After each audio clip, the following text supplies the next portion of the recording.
안녕하세요, 엘카맨입니다. 다반 작성 요령을 알고 싶은 분들은 기술사 브이로그를, 서브노트를 전체로 보고 싶은 분들은 티스토리를 참조해 주시기 바랍니다.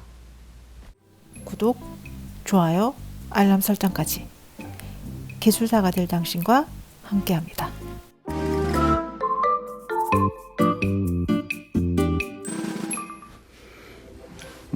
오늘은 이제 흙의 성질에 대해서 좀 이야기를 할 거예요.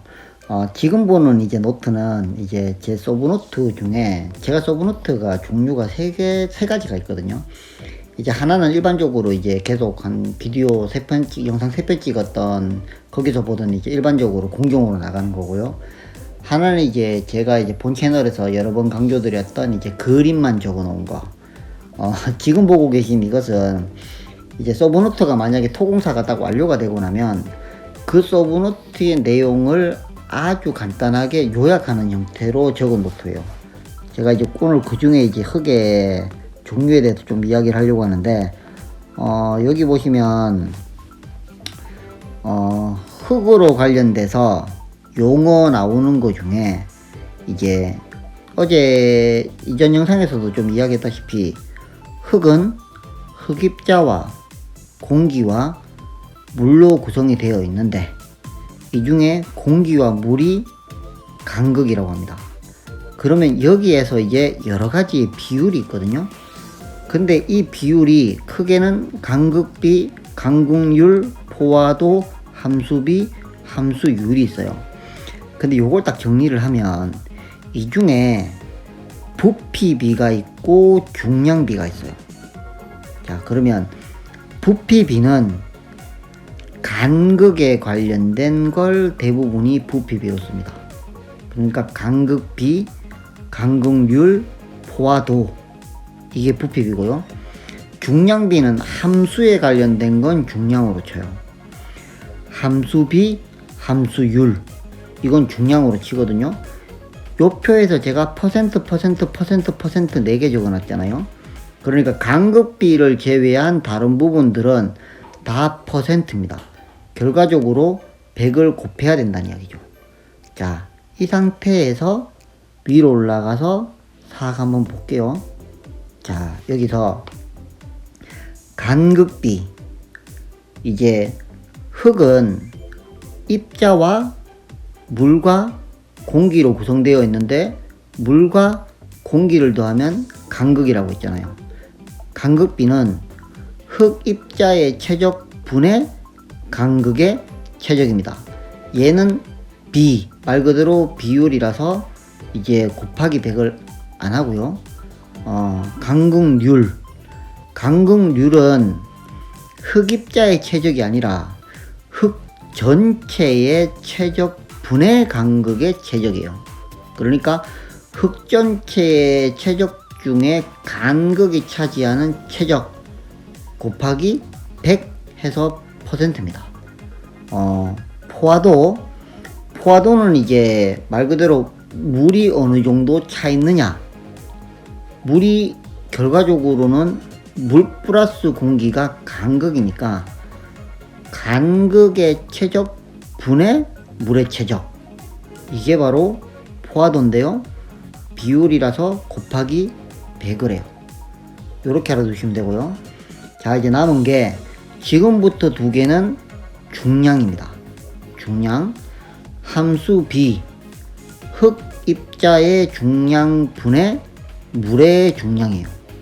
그러면 이제 조금 전에 봤던 요거랑 비슷하죠. 간극비, 간극률이 입자분의 간극, 그 다음에 간극률은 전체분의 간극, 이것처럼 함수 B는 흙 전체가 아니고 흙 입자의 중량분의 물의 중량이고요. 함수율은 흙 전체의 중량분의 물의 중량에 곱하기 100을 합니다. 자, 요걸 전체적으로 쫙 한번 읽어 드릴게요. 간극비, 흙 입자의 최적분의 간극의 최적. 간극률, 흙 전체의 최적분의 간극의 최적. 포화도, 간극의 최적분의 물의 최적. 함수비, 흙 입자의 중량분의 물의 중량. 함수율, 흙 전체의 중량분의 물의 중량. 요것만 알면 용어를 요 5가지는 대부분 다 해결이 가능해요. 물론 제가 볼 때 이걸로 10점짜리 문제가 나올 것 같지는 않아요. 그리고 밑에 있는 달시의 법칙은 이제 본 그걸로 넘어가서 제가 한번 알려드리도록 하겠습니다. 그리고 이제 제가 대충만 한번 보여줄 건데, 뭐 이런 식으로 이제 서브노트를 토공사를 작성하고 나면 전체적으로 이렇게 이제 아주 간단하게 요약해 놓는 형태로 해 놓으면 나중에 진짜 이것만 들고 다니면서 싹 보면 되거든요. 여기 보시면 이제 뭐 G50이라든가 뭐 탑다운 이런 식으로 나오잖아요. 그러니까 요런 형태로 진짜 말 그대로 이제 짧게만 딱 적어 놓으면 충분히 이제 이 토공사만으로도 몇 장 안 돼요. 잠시만요. 제 토공사가 몇 장이냐면 요까지가 토공사거든요. 이 다음부터 조공사잖아요. 한 15페이지로 토공사를 딱 정리를 한 노트라고 보시면 됩니다. 그러니까 이거가 좋은 점이 서브노트를 다 이렇게 보고 다니면 좋긴 한데, 이 서브노트 중에 솔직히 실제로 딱 쓸 때 정의하고 포인트 정도만 딱 기억이 나면 다른 부분들은 제가 이제 제 그 기술사 브이로그에 보면 이제 답 쓰는 요령이 나오거든요. 거기에 어느 정도 정의라든가 특징만 알면 이걸 쓸 수가 있어요. 그런데 이걸 전체적으로 다 외울 필요가 없는 거죠. 그래서 이제 서브노트가 딱 작성이 되고 나면 요런 형태로 아주 요약을 딱 만들면, 일반적으로 이제 그 기술사 하시는 분들이 장판지 만들잖아요. 그러니까 이게 장판지하고 거의 비슷한 개념이라고 보시면 돼요. 단지 장판지는 뭐 A3라든가 이런 거에 한 장을 채워가지고 여기에 막 세부적인 거를 적다가 칸 모자라면 조금 적고 또 추가해서 적고 뭐 이런 형태로 되어 있는데, 그런 거 필요 없이 한 노트를 사서 이런 형태로 정리를 하면 이것 또한 나쁘지 않거든요. 이것도 제가 한번 좀 추천을 해드릴게요. 자, 그러면 이제 본 그걸로 넘어가서 이제 다시 한번 강의를 다시 해보겠습니다. 다시 돌아와서 이제 예민비부터 시작할게요. 예민비. 아, 발음도 있는데요. 자, 일단은 기본적으로 우리가 그 모래사장에 가가지고 이제 모래를 이렇게 손으로 누르면 딱딱해지잖아요. 그런데 점토를 만약에 다지면 강도가 증가하지 않고 강도가 감소하는 현상을 예민비라고 합니다. 이거가 조금 중요하긴 한데, 뭐 예민비 자체가 중요하다기보다는 점토의 특성에 대해서 알면 좀 중요해요. 일단 예민비에 대해서 잠깐 좀 공식이라든가 이런 거 잠깐 짚고 넘어가면, 밑에 보면 이제 뭐 교란 시료와 불교란, 제가 발음이 좀 안 좋네요. 불교란 시료가 있는데, 결과적으로 이제 이 불교란 시료는 자연 상태고요, 교란 시료는 무언가 다진 겁니다. 그래서 예민비는 이제 이긴 시료라고 해서 이게 다졌다는 이야기죠. 이긴 시료의 압축 강도 분의 자연 시료의 압축 강도예요. 그러면 예를 들어서 모래를 다지면 강도가 증가하잖아요. 그래서 모래의 예민비는 다지면 다질수록 강도가 증가하기 때문에 분모가 증가하니까 1보다 작습니다. 그런데 점토는 이걸 다지면 말 그대로 강도가 줄어들기 때문에 분모가 줄어드니까 1보다 커요. 그런데 이 1보다 큰 값이 어느 정도냐에 따라서 예민비가 달라집니다. 그러면 여기에서 뭐 그림은 그렇다 치고요, 이걸 조금 그냥 이해를 하시면 될 것 같아요. 점토는 예민비가 1보다 높고 사질토는 예민비가 1보다 낮은데, 뭐 이런 개념보다도 점토는 기본적으로 다지면 강도가 줄어들기 때문에 다지지 말고 물을 빼는 방법으로 이제 지방 계량을 하죠. 그러면 이 점토의 지방 계량과 사질토의 지방 계량 공법이 다르다. 왜? 예민비가 달라서. 요 정도의 개념이 있으면 될 것 같습니다. 그러니까 사질토는 만약에 기반이 안 좋아요. 근데 얘가 모래 기반이에요. 그러면 다질수록 강해지니까 진동 다짐을 하면 좋겠죠. 그런데 점성토다 바닥이. 그러면 이거 같은 경우에는 예민비가 1보다 높기 때문에 다지면 다질수록 약해지는 거예요. 그래서 진동 다짐을 피하는 것이 좋다 라는 것이 이제 예민비입니다.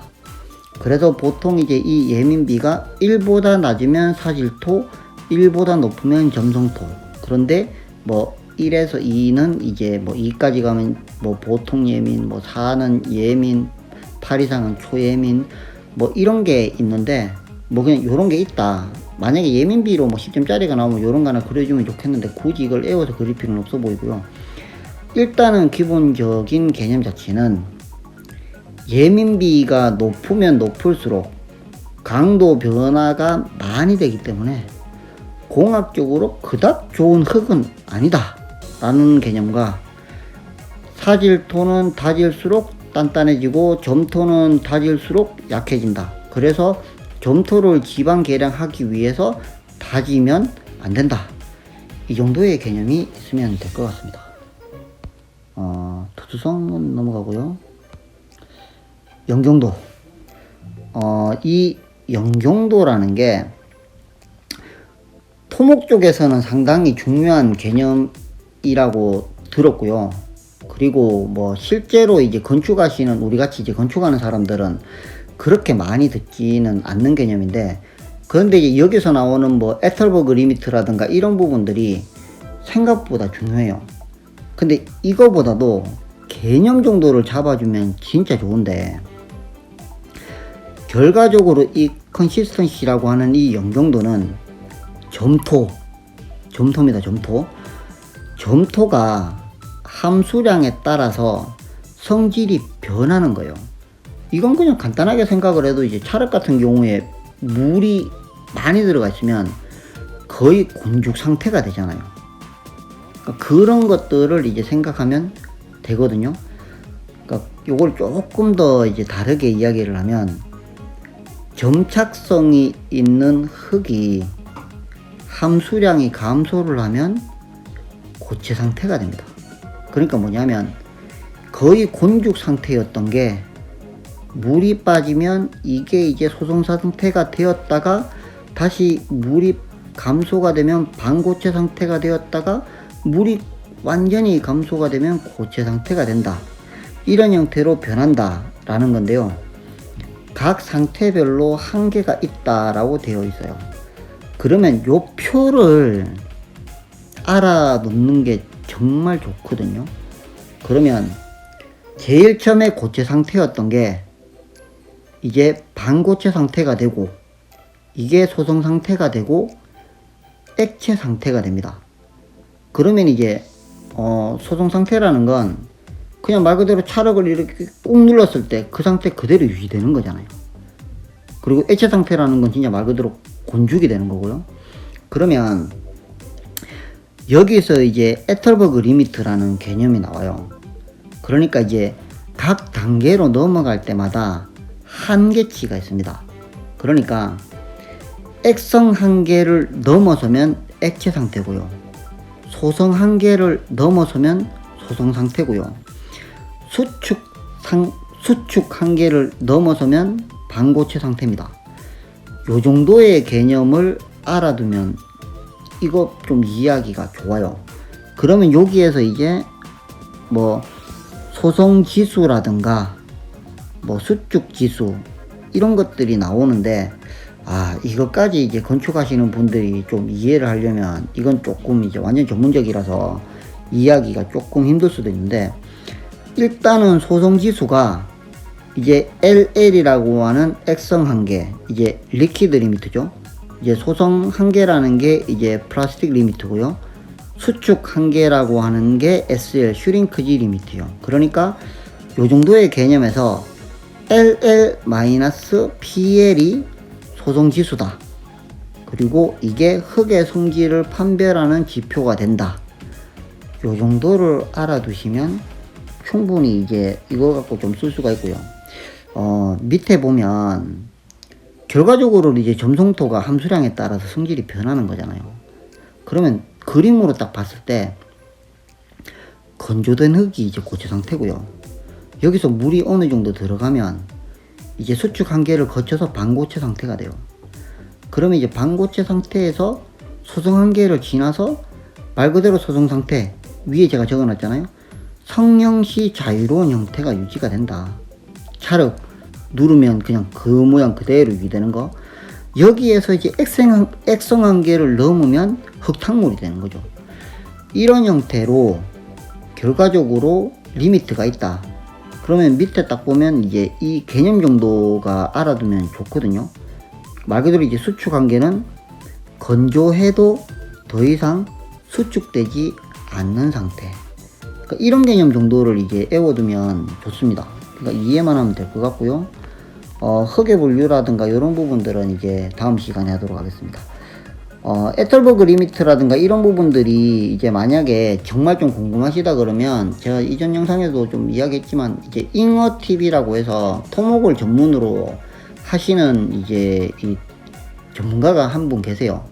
그분한테 제가 예전에 그 영상 기억이 좀 나는데 아마 에털버그 리미트하고 이 연경도에 대해서 아마 영상이 있었던 걸로 기억이 나요. 그거를 조금 더 참조하셔도 되고요. 근데 제가 봤을 때는 이제 건축하시는 분들은 그냥 연경도라는 개념이 점토가 함수량에 따라 변한다. 이 정도의 개념만 있어도 될 것 같습니다. 예, 오늘 강의는 이 정도로 마치도록 하겠습니다. 시청해주셔서 감사합니다. 구독, 좋아요, 알람 설정까지. 기술사가 될 당신과 함께합니다.